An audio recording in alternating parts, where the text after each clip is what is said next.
Hello students, welcome to my channel. आज की video है स्टडी को लेकर कि स्टडी कैसे करें, कब करें। तो चलिए मैं आपको बताता हूं दोस्तों, राष्ट्रीय कानून की पढ़ाई कैसे करें, बेस्ट स्टडी टेक्निक्स। जब कानून की पढ़ाई की बात आती है तो एक ही सबसे कारगर नियम है, कड़ी मेहनत से नहीं बल्कि समझदारी से पढ़ाई करें। कानून से जुड़ा ज्ञान का आधार काफी व्यापक है और इसके लिए सीमित घंटे ही समर्पित करने होते हैं।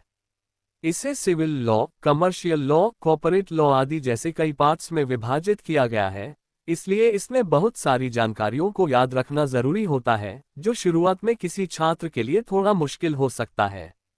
एक सफल कानून का छात्र बनने के लिए आपको अपने इच्छित करियर वे के बारे में रणनीतिक और जागरूक होना होगा।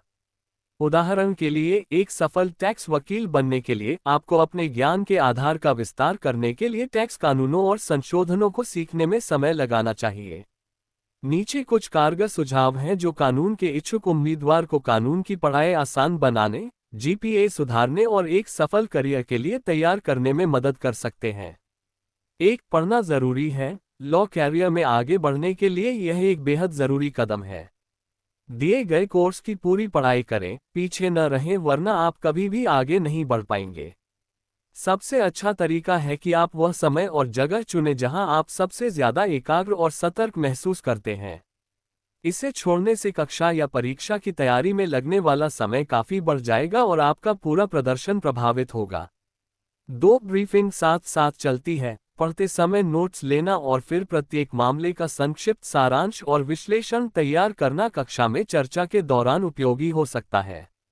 मामले के पीछे के महत्वपूर्ण तथ्यों, मामले की स्थिति और अंत में उस मामले पर अदालत के फैसले के पीछे के आधार को नोट करें। इसे संक्षिप्त और सरल रखना याद रखें। 3, कक्षाएं न छोड़ें। कक्षाओं में न जाना व्यर्थ हो सकता है क्योंकि आमतौर पर कानून के प्रोफेसर ऐसी अवधारणाएं और सामग्री लेकर आते हैं जिनका आमतौर पर पाठ में वर्णन नहीं होता, जो परीक्षा के दौरान महत्वपूर्ण हो सकती है। इन्हें छोड़ने से परीक्षा में और आगे चलकर एक कानून के छात्र के रूप में प्रदर्शन पर असर पड़ सकता है।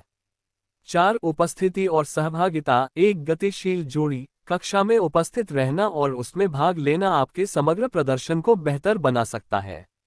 आखिरकार, सीखने की प्रक्रिया में सहभागिता एक महत्वपूर्ण कदम है। इसका कारण यह है कि भाग लेने से व्यक्ति सीखने की प्रक्रिया में सक्रिय रूप से शामिल होता है और भाग लेने के लिए कक्षा के लिए पूरी तैयारी के साथ आना आवश्यक है। आपके सामान्य अभ्यास के लिए भी कई मूट कोर्ट हैं जिनमें भाग लेना अनिवार्य है, जो कानून के छात्रों के लिए अनिवार्य है।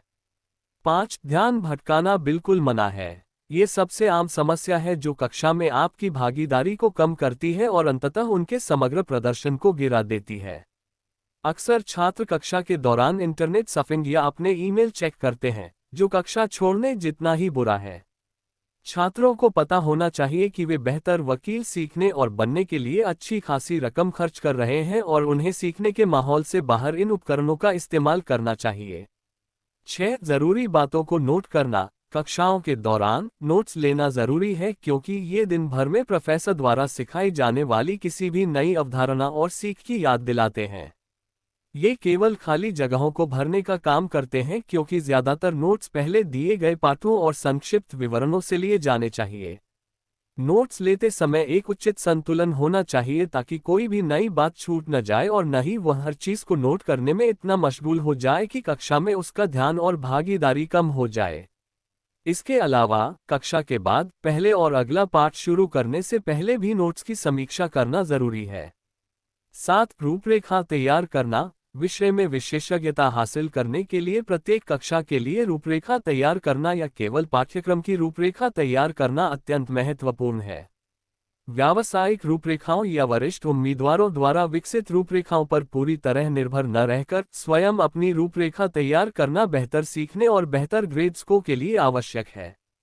पाठ्यक्रम की रूपरेखा तैयार करने के लिए इसी का पालन करना आवश्यक है, जिससे निश्चित रूप से विषय वस्तु में महारत हासिल होगी और ये तय किया जा सकेगा कि निर्देश एक दूसरे से कैसे संबंधित हैं। हालांकि रूपरेखा साप्ताहिक, मासिक या किसी नए विषय के पूरा होने पर भी तैयार की जा सकती है, लेकिन आदर्श यह है कि इसे व्यक्ति की सुविधानुसार बनाया जाए। 8, टालमटोल और रटना। 2 बड़ी बुराइयां। लॉ स्कूल में टालमटोल और रटना वाकई दो ऐसी बाधाएं हैं जिनसे बचना चाहिए। रटने की कोई गुंजाइश नहीं होती क्योंकि बहुत कुछ करना होता है और इसमें टालमटोल को शामिल करने से मामला और बिगड़ जाता है। इसलिए परीक्षा की तैयारी के लिए पढ़ाई पूरी होने तक इंतजार करने के बजाय पूरे सेमेस्टर में बार बार ऐसा करना सभी के लिए फायदेमंद है। इससे निश्चित रूप से परीक्षा में बेहतर प्रदर्शन और अंततः अच्छे ग्रेड मिलेंगे। 9 अभ्यास परीक्षाएं लें। परीक्षाओं की तैयारी के लिए अभ्यास परीक्षाएं बहुत उपयोगी होती हैं, खासकर उन परीक्षाओं की जो प्रोफेसरों या किसी बाहरी मध्यस्थ द्वारा आयोजित की जाती हैं। आदर्श तरीका यह है कि आप इन परीक्षाओं में भाग लें और उत्तर कुंजी से उत्तरों की तुलना करके उनका मूल्यांकन करें। पीछे मुड़कर देखें तो अभ्यास परीक्षाएं और परीक्षा की तैयारी एक दूसरे से सीधे संबंधित हैं, यानी आप जितनी ज्यादा बार ऐसी अभ्यास परीक्षाएं हल करेंगे, आप परीक्षा के लिए उतनी ही बेहतर तैयारी कर पाएंगे। 10 तनाव में कमी। छात्र जीवन में तनाव से बड़ा कोई दुश्मन नहीं है, खासकर जब आप कानून जैसे मांग वाले करियर का पीछा कर रहे हों। हैरानी की बात है कि तनाव को कम करने के कई तरीके हैं और इनका पालन सभी को न केवल अपनी पढ़ाई में सुधार करने के लिए बल्कि अपने समग्र स्वास्थ्य के लिए भी करना चाहिए। स्वस्थ रहना और अधिक सक्रिय रहना आदि दैनिक जीवन से तनाव को कम करने के निश्चित रूप से छोटे उपाय हैं। हास्य, उचित नींद लेना और कैफीन का सेवन कम करना जैसी छोटी चीजें भी लंबे समय में मददगार हो सकती हैं। पर्याप्त अध्ययन कार्यक्रम के साथ लॉ कॉलेज के बाहर एक स्वस्थ और सक्रिय जीवन बनाए रखना आवश्यक है। अगर ये चीजें काम नहीं कर रही हैं, तो भी किसी से बात करने या पेशेवर मदद लेने पर विचार करना चाहिए। कुल मिलाकर मानसिक स्वास्थ्य कोई मजाक नहीं है। 11 बाधाओं को पार करना ही सब कुछ नहीं है। हालांकि स्वस्थ प्रतिस्पर्धा को अक्सर बढ़ावा दिया जाता है, लेकिन यह एक छात्र के शैक्षणिक जीवन में बाधा बन सकती है। हमें ये स्वीकार करना चाहिए कि हर कोई नंबर 1 का स्वर्णिम स्थान हासिल नहीं कर सकता। इसके बजाय अपना सर्वश्रेष्ठ देना सर्वोच्च प्राथमिकता होनी चाहिए। अहंकार को बढ़ावा दिए बिना व्यक्ति को अपने सहपाठियों का सम्मान और सहयोग करना चाहिए।